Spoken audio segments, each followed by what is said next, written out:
and thanks for tuning in to another Core Motion Studio weekly workout video. A couple weeks ago, if you were watching, we did a video on planks, and we talked all about the important alignment of planks and how necessary it is to really be properly aligned for the health of your shoulders and also to get the best benefit out of working on planks. So it got me thinking that we should probably do the same thing with downward dog, because a lot of times everybody knows what downward dog looks like. You do it in yoga class or you do it along with a video at home, and most of us don't really have the best alignment for downward dog, and it puts us at risk for shoulder injuries and just generally not getting the most out of the pose. So I'm just going to demo a downward dog for you today, real short, talk about the key points to look for in the alignment.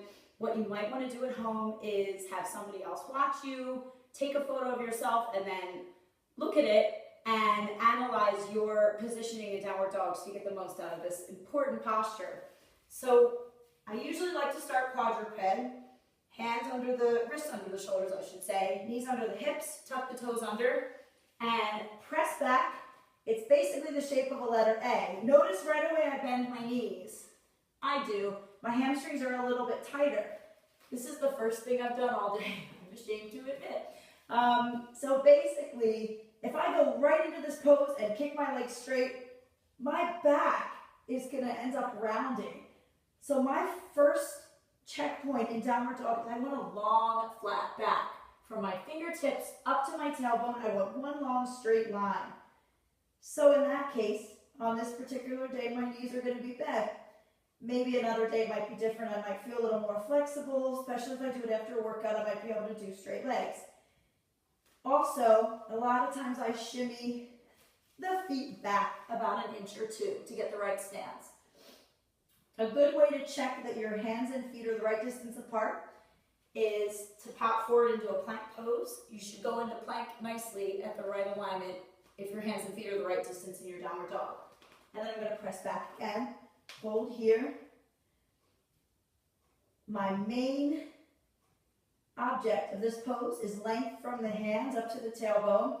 A lot of times people get really tired in this pose. It's a lot of weight bearing on the hands and the shoulders and the arms. Try to think that you're really taking your weight into your legs and your feet and reaching your hips back as far as you can.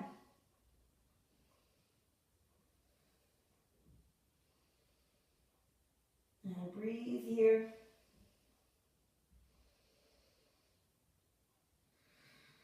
Let your head relax. If you are looking forward, your neck's going to be tense. Just let your head drop heavy. My second and third fingers point forward. I also want the inside of my elbows kind of going towards each other a bit and also a little bit forward so that I'm not here where they're pointing sort of back towards my feet. I want to think of them rotating, actually not rotating towards each other, but then forward so that they're actually going towards, kind of towards that index finger, honestly. If you can sort of picture that. And then lower your knees down. Take a child's pose. So a lot of times you might hear in yoga classes that downward dog is a restorative pose. And it really is. If you're doing a lot of standing postures and leg work, when you get into that downward dog, it should actually feel good. It feels like a nice whole body stretch.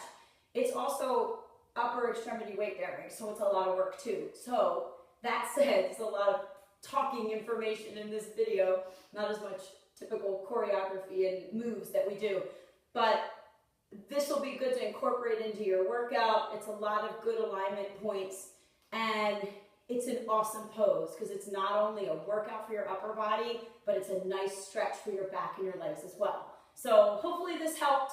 Enjoy it. Take these tips to your yoga class or to that video that you're doing at home. And most importantly, call us and come in for a session because we can make up a whole program for you that's going to be right for your body and right for your workout and your goals.